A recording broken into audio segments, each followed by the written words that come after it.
We're live. We're live? Awesome. Hello, I'm Phillip. I'm your... Yo, Phillip, What? HDMI, my G. HDMI... What do I... Sorry.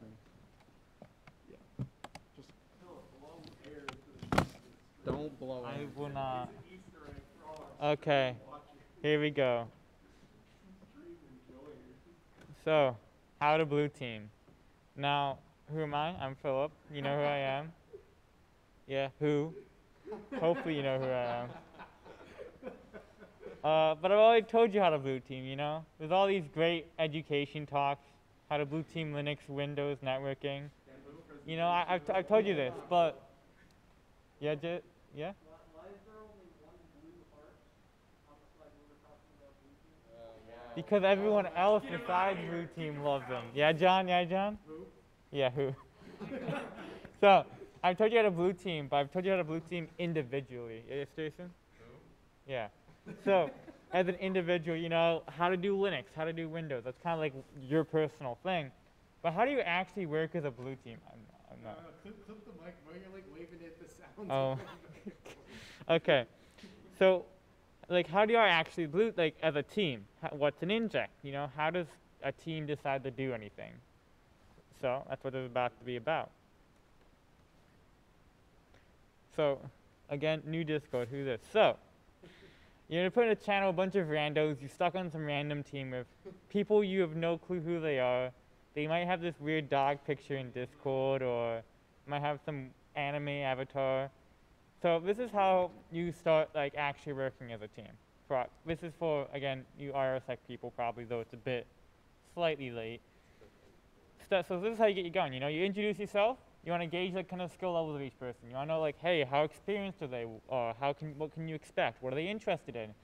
Do they want to do Linux? Do they want to do Windows? Kind of the whole time.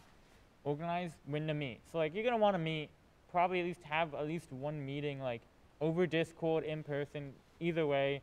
Just like at least meet all together at one time so you can organize before the competition. At least one way to like get everyone on track on what each person's doing. And while not really necessary, I kind of recommend trying to get someone almost as like a captain or a leader, because you need kind of, like, it's not completely necessary, but having someone that can guide kind of the group and make decisions that like might be a bit tough is actually going to be really important, especially during competition, where it's like, oh, do we need to work on this or this, and like just having someone who can like, you know, make the decision is kind of important pretty much. Again, as I think link below, Window Meets, I think my favorite resource.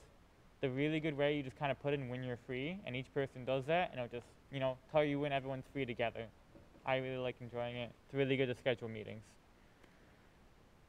Competition prep. This is kind of for both, you know, those new teams and people who sign up as a team. You need to split up your roles. You need someone who's going to be an inject captain. You're going to have injects during competition. If you don't know what those are, they're kind of like business-like tasks that you're supposed to do during competition, like, hey, add this user or install this service or so on and so on. And they're supposed to be like in theme from you, like a supervisor or something, and you respond in kind. And they're actually really important. Uptime or keeping your services up is worth the same amount of points as injects. They're both 33, 33, as you saw in the blue team packet. They're both just as important to each other. And while it might be more prevalent, like to say, like, oh, uptime and scoring, like that might be like what's in your face, injects are worth just as much. And a lot of teams forget that, and it's really important. And having someone dedicated to, you know, being able to do injects throughout the competition is a really good way to success. Like they don't do every inject, but they write the reports for every inject, and they divvy out, you know, oh, Linux people need to do this, and they keep on top of it so that they can turn it in on time. Assign machines. So you're gonna have a whole topology. I think it's like 12 machines or 14 machines at IOSec. You want to pretty much say, hey, whoever's doing Linux, or the 3 people doing Linux, you get this machine, this machine, this machine, and so on, so that when you go into competition, you're not like kind of wondering who's going to get on what and everything. You know what you're going to be doing before the competition. You can prepare specifically for what machines you're going to be on, and then you can, you know, go on and do at the competition and prepare. Password sheet. I think this is really important, even online. It's just a sheet that is numbered 1 through however many passwords you have, with pretty much all your passwords written down, and you kind of decide, hey, this person gets passwords 1 through 10, this person gets passwords 11 through 20. And so if you, like, someone needs to log on your box because you're busy on somewhere else and you want them to do something, you don't have to say, oh, the password's a capital P @ STF25. You can just say, no, it's password number 3. And then they can look at the sheet, type it in, much easier to communicate. It's really good. I also recommend what I call an inventory sheet as well. Though I'm not sure much about IRS, if it's going to be an IRSec, but usually 99.9% of the time is an inject called the inventory inject, where it asks you to submit a topology of what boxes you have on your network, what their IPs, host names, everything is.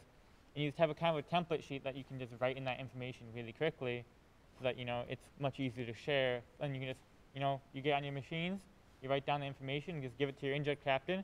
And so when they do that inject, they have all these sheets that they can just fill in the information and do it. It's also really good if you, in competitions where you have a router, that usually I have on the inventory sheets what ports they need allowed out as a server or like what they're hosting, so that if you just give it to the networking person, they can reference those sheets to say, okay, this host name needs these ports out, and allows them to write their network firewalls, be much more effective. Just pretty much, yeah. And then, pre-competition, make sure everyone has what they need. Guides, how to do Nginx, all those things. Guides and 5-minute plans beforehand. Injects.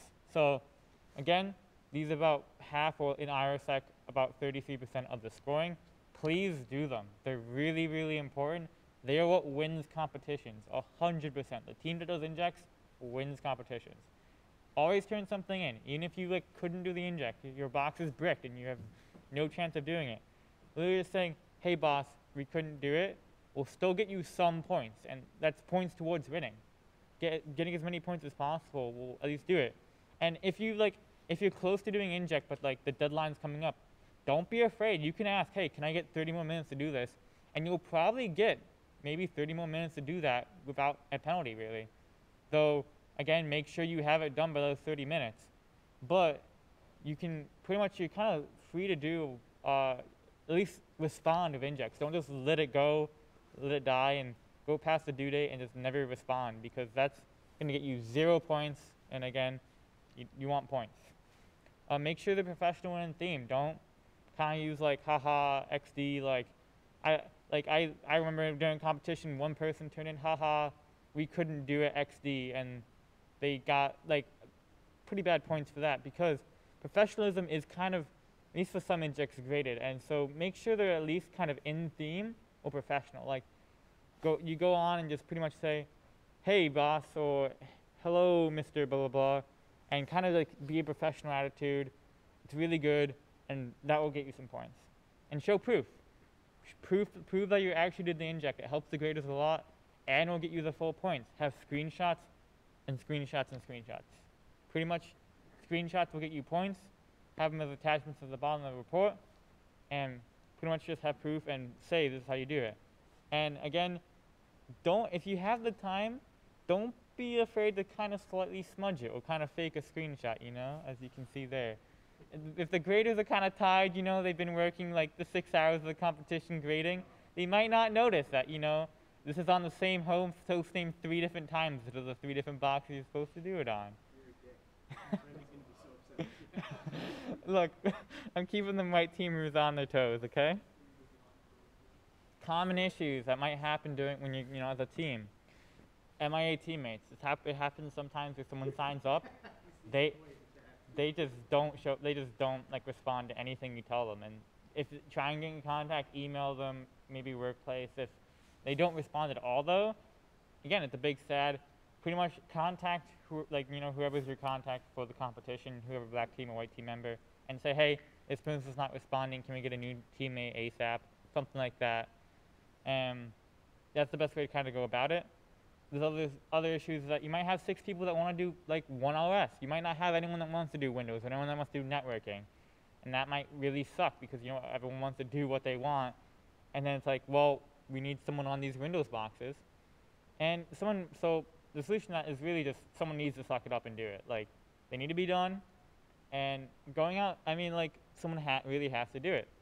Going outside your comfort zone, though, what I recommend, though, to be the one doing it is that if you go outside your comfort zone and do an OS you're not familiar with, you can actually learn a lot. Like if you pretty much have stuck with Linux, done Linux blue teaming forever, switching to Windows might, be a useful skill to know. Knowing both multiple OSs is going to be pretty important, and you can't really stick with one thing throughout like your entire career. I highly recommend, not just sticking to one thing 24/7. Though again, specializing is always good. There might also be arguments or disagreements, and this is kind of less of a blue team thing, but it's really more kind of like a life skill.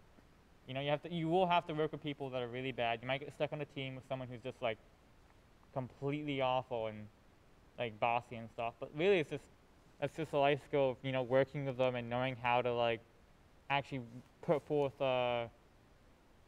productivity, I guess, towards what goal you want.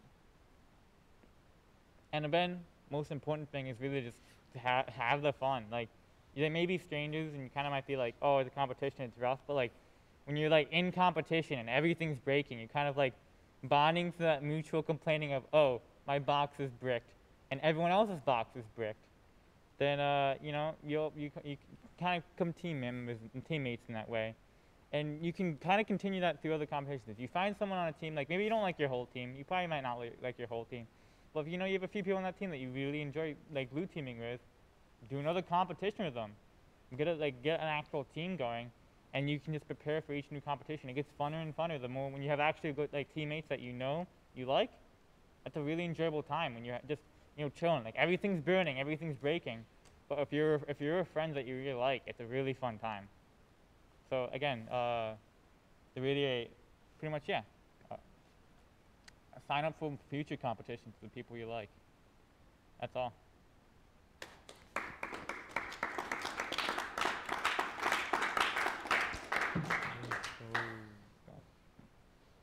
Any questions, actually? Yes, any questions on the stream? How do I blue team? Yeah, how do you blue team? Could you run through the presentation one more Can time? you do the 3 weeks of education again? What is Linux? I think that's it.